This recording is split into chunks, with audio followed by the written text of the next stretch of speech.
What's up, y'all? What's good? Welcome to the What Up Though Show. It's your boy Dame D, and I am back with another one. Today I'm going to be talking about a story that happened out in Greensboro. You had a mother and a father who took their young 2-year-old child to the dentist to get a routine cavities fixed. And the child was put under for anesthesia, and the child never woke up. I have audio and video of this situation queued up, so give me 1 second.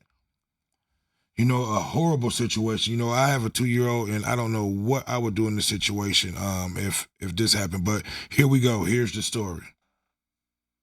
Dad are grieving after their 2-year-old son's death during a dental procedure. Good evening. I'm Sydney Moore. Family tells us the child had an appointment for him to get caps on some of his front teeth. Then less than an hour later, ambulances.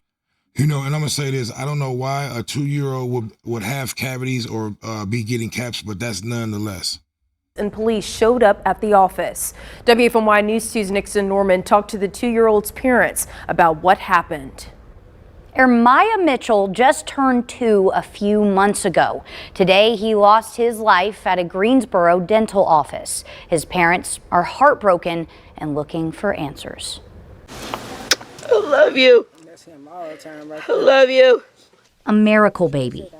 That's what Sharday Sherrill called her son, Ermias Mitchell. Her pregnancy was high risk. She says she would have never guessed he'd be taken away from her just 2 years later while visiting the dentist. It's something Greensboro police are currently investigating. My baby was only 2 years old. Just look at him. 2 years old, just going to go get his cavities fixed.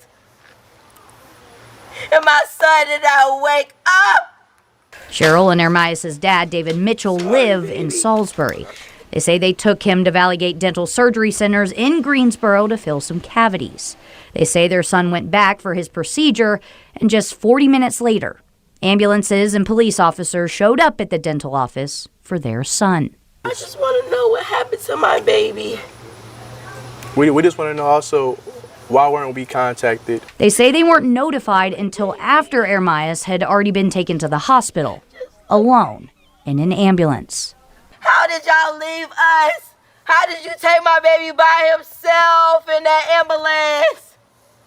He needed his mommy. He loved me, baby. I'm sorry. They remember their son for the bright little boy he was. Sweetheart. Smart. Smart. He was so smart. Too smart. Too smart.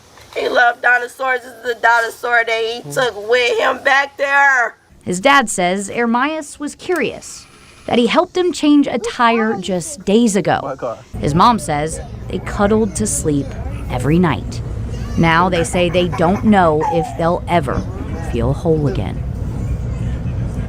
We reached out to the corporate office for Valligate Dental. They told us they'll respond within 48 hours. Greensboro police say because this is an active investigation, no further details will be released. Okay, I'm going to go on ahead and come out of this. Yeah, another tragic situation. First and foremost, I want to give my condolences to the young man's family. I have a 2-year-old, and I don't know what me and my wife would do in a situation like that. You take your young 2-year-old child into the dentist to get procedures done. They put him under anesthesia, and he doesn't wake up, and then they don't even notify you until the child is at the hospital and pretty much passed away. I hope this family get the answers that they need, because this was a tragic situation. You can hear the pain and agony from this mother. You know what I mean? I need for you guys to like, comment, subscribe, and share. Let me know what you think about this situation. It was a horrible situation, but I definitely want to know you guys' opinion. So hopefully this family gets the answers that they need. It's your boy Dame D, and I am out. Peace.